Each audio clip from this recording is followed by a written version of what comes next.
तभी उन दोनों की कार के सामने एक खरगोश दौड़ने लगा। ये देख राज बहुत खुश हो गया। देख भाई, खरगोश। हाँ यार, कितना बड़ा खरगोश है। इसका स्वाद कितना लाजवाब होगा। मेरे तो मुंह में पानी आ गया। अरे भाई, कार भगा और इसे कार से ठोक। थोड़ी सी भी टक्कर लग जाएगी तो मर जाएगा। इसके बाद हम लोग इसका मटन बनाएंगे। हाँ, रुक भाई। और उसके बाद राज ने कार की स्पीड बढ़ाई और उस खरगोश का पीछा करने लगा। उसने स्पीड बढ़ाई लेकिन फिर भी वो खरगोश को टक्कर नहीं दे पा रहा था, क्योंकि वो खरगोश काफी तेज था। काफी देर तक राज और विजय उस खरगोश का पीछा करते रहे, लेकिन फिर भी वो खरगोश को टक्कर नहीं मार पाए। लेकिन तभी खरगोश ने रास्ते के किनारे वाले झाड़ी में छलांग लगाई। राज ने कार रोक दी। अरे यार, ये तो छूट गया। अरे वो जाने दे, पहले जरा अगल बगल देख। देख हम कहाँ आ गए हैं। राज ने कार से बाहर देखा। वो किसी जंगल के रास्ते पर थे। अरे हाँ यार, ये कौन सा जंगल है। उन दोनों को समझ में नहीं आ रहा था कि वो कहाँ आ गए हैं। तभी बगल वाली उसी झाड़ी से जहां खरगोश ने छलांग लगाई थी, उसी झाड़ी से एक काला आदमी बाहर निकला। उसके हाथ में एक चाकू था। उसे देख वो दोनों डर गए। उन्हें लगा कि अब ये आदमी उन्हें दरवाजा खोलने के लिए कहेगा। राज वहां से कार भगाने ही वाला था कि तभी उस आदमी ने टायर में चाकू घोंप दिया। लेकिन राज ने जैसे तैसे कार वहां से भगाई। विजय ने मिरर में देखा तो वो आदमी दांत दिखाते हुए हंसने लगा और बोला, कहां तक भागोगे, मैं तुम्हें फिर से पकड़ लूंगा। कार वहां से कुछ दूरी पर पहुंच गई थी, लेकिन टायर पंचर होने के कारण कुछ ही देर में कार रुक गई। वो दोनों ही काफी डरे हुए थे। हमें जल्दी यहां से निकलना होगा, नहीं तो वो आदमी यहां तक पहुंच जाएगा और हो सकता है कि वो अपने साथ और भी लोगों को ले आए। वो सब ठीक है, लेकिन हम यहाँ से निकलेंगे कैसे। टायर तो पंचर हो गया। यार क्या मुसीबत है। हमें यहाँ से भागते हुए किसी और गाड़ी से मदद लेनी होगी। हाँ वो तो सही है, लेकिन इस रास्ते पर सिर्फ हमारी ही कार है। लगता है इस रास्ते से कोई नहीं गुजरता। लेकिन मुझे समझ में नहीं आ रहा है कि वो आदमी कौन होगा। होगा कोई लूटमार करने वाला डाकू यार। लेकिन मुझे कुछ गड़बड़ लग रही है। पहली बात तो एक बड़े से खरगोश ने हमें अपने रास्ते से भटकाया और हमें इस जंगल के सुनसान रास्ते पर ले आया और फिर वो झाड़ी में घुस गया। और दूसरी बात यह कि उसी झाड़ी से एक आदमी निकला जिसने हमारे कार का टायर पंचर किया और वो हमें लूटना चाहता था। इसका मतलब तुम समझे क्या राज? नहीं तो क्या है इसका मतलब? इसका मतलब वो कोई बहरूपिया था, एक ऐसा जीव जो अपने रूप बदल सकता है, या फिर वो जीव ही ना हो। मतलब कि वो कोई भूत प्रेत हो। क्या बकवास है, भूत प्रेत जैसी कोई चीज नहीं होती और ना कोई जीव अपने रूप बदल सकता है। लेकिन विजय काफी डरा हुआ था। ये बात समय गंवाने का नहीं है, हमें जल्दी से यहाँ से निकलना होगा, वरना वो जीव या भूत हमें पकड़ लेगा। तो कहते हुए विजय कार से उतर गया और पागलों की तरह रास्ते पर भागने लगा। अरे रुक जा, कहाँ भाग रहा है? राज पीछे से चिल्लाया और वो भी कार से उतरकर उसके पीछे भागने लगा। विजय आगे भाग ही रहा था कि तभी उसे सामने रास्ते के किनारे पर एक ऑटो खड़ा हुआ दिखाई दिया। ये देख विजय ऑटो के पास चला गया। उसने ड्राइवर सीट पर देखा तो वहां कोई भी नहीं था। तभी उसे पिछली सीट से आवाज आई, बोलिए साहब, कहाँ जाना है? अरे जल्दी बताइए साहब, कहाँ जाना है? उस कटे सिर ने विजय से पूछा। ये देख विजय चिल्लाया, भूत! तभी उसे अपने पीछे किसी के होने का एहसास हुआ और उसने मुड़कर देखा।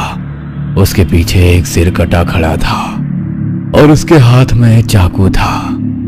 उस सिर कटे ने वो चाकू जोर से उसके गले पर मारा और विजय का सिर कटकर जमीन पर गिर गया। दूसरी तरफ राज उसी रास्ते पर विजय के पीछे तो भाग रहा था, लेकिन फिर भी वो विजय के पास पहुंचा नहीं था। राज एक जगह पर रुक गया और हाँफने लगा। पता नहीं ये पागल कहाँ चला गया। तभी उसके पीछे से उसे कुछ लोगों की आवाजें सुनाई देने लगी। आवाज सुन राज उस तरफ भागा तो उसने देखा कि वहां से एक मैयत जा रही थी। 4 लोगों ने अर्थी को कंधे पर उठाया था और उनके पीछे 2-3 गांव वाले भी थे। तभी राज ने उस मैयत को रोका। भाई साहब, मेरी मदद करिए, मेरा दोस्त कहीं भाग गया है। यह सुन अर्थी पर लेटी लाश उठ गई। उसने मुंह राज की तरफ घुमाया। यह देख राज के रोंगटे खड़े हो गए। भूत, भूत! राज चिल्लाया। तभी उस लाश ने अर्थी से छलांग लगाई और बगल वाले जंगल में भाग गई। यह देख राज काफी दंग रह गया था। तभी 2 लोग उसके पास आए। उसमें से एक आदमी राज से बोला, तुम्हारी वजह से हमारी लाश भाग गई, अब हम किसे जलाएंगे? नहीं नहीं, इसमें मेरी क्या गलती? तभी दूसरा आदमी बोला, शमशान में चिता जल रही है, पकड़ो इसे, अब हम इसे ही जलाएंगे। ये सुन राज के पैरों तले जमीन खिसक गई। ये आप क्या कह रहे हो? कहीं आप पागल तो नहीं? राज ने घबराते हुए पूछा। लेकिन तभी उन दोनों ने राज को पकड़ लिया और उसे रस्सी से बांधकर अर्थी पर लेटा दिया और फिर मैयत आगे बढ़ने लगी। कोई मुझे बचाओ, ये लोग मुझे जिंदा जलाना चाहते हैं। राज जोर जोर से चिल्लाने लगा। कुछ ही देर में मैयत शमशान में आ गई। उन लोगों ने अर्थी जमीन पर रख दी।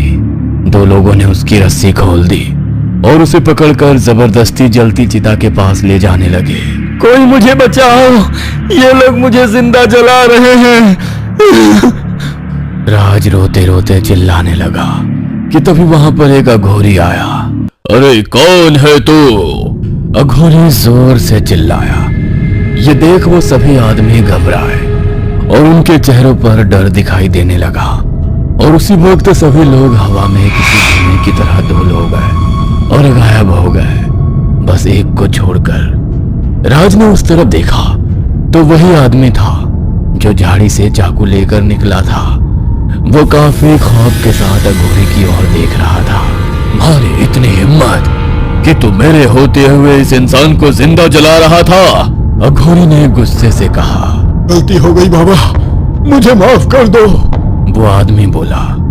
लेकिन उस क्रोधित अघोरी ने अपना त्रिशूल उस आदमी की तरफ फेंका। वो त्रिशूल उसके सीने में घुस गया। वो आदमी दर्द के मारे चिल्लाया और फिर बाकी लोगों की तरह धुएं में बदल गया। आपका बहुत बहुत शुक्रिया बाबा जी। राज हाथ जोड़ते हुए अघोरी से बोला, इसमें शुक्रिया की क्या बात है बेटे, जन कल्याण करना ही हमारा कर्तव्य है। अघोरी बाबा ने कहा। बाबा, ये सब लोग कौन थे और वो आदमी जिसे आपने त्रिशूल से मारा वो कौन था? राज ने बाबा जी से पूछा। वो एक छलावा था बेटा, और वो सभी आदमी उसी के रूप थे। क्या? छलावा? और वो सभी लोग उसी के रूप कैसे हो सकते हैं? छलावा मतलब भूतों का ऐसा प्रकार जो अपने रूप बदल सकता है। जो यात्री रात में यात्रा के दौरान मारे जाते हैं, उनमें से कुछ छलावा बन जाते हैं। सभी छलावा बुरे नहीं होते, लेकिन कुछ जानलेवा होते हैं और इंसानों की जान लेते हैं। ये एक दुष्ट छलावा था। ये छलावा एक ही समय पर कई सारे रूप ले सकता था। इसकी मौत एक एक्सीडेंट में हो चुकी थी और इच्छा अधूरी रहने के कारण वो छलावा बन गया। तुम्हारी कार के सामने जो खरगोश आया था, वो खरगोश यही छलावा था। इसने तुम्हें भटकाया ताकि वो तुम्हें मार डाल सके। आप तो अंतर्यामी हो बाबा, आपको उस खरगोश के बारे में भी पता है। क्या आप बता सकते हो कि मेरा दोस्त कहाँ है? ये सुन बाबा जी बोले, तुम्हारा दोस्त अब इस दुनिया में नहीं रहा। एक सिर कटे ने उसका सिर काटकर उसकी हत्या कर दी है। क्या? हाँ, कुछ सालों पहले इसी रास्ते पर कुछ चोरों ने एक रिक्शा चालक का सिर काटकर उसकी हत्या कर दी थी। उस रात अमावस थी, जिस वजह से वो सिर कटा बन गया। आज भी अमावस की रात है और वो सिर कटा अपने हत्यारों को ढूंढने के लिए निकल पड़ा है। उसके सामने जो भी इंसान आता है, वो उसे सिर काटकर मार डालता है। ये सुन वो काफी भावुक हो गया और रो पड़ा, क्योंकि उसका दोस्त मारा जा चुका था। सुबह होते ही राज वहां से निकल गया।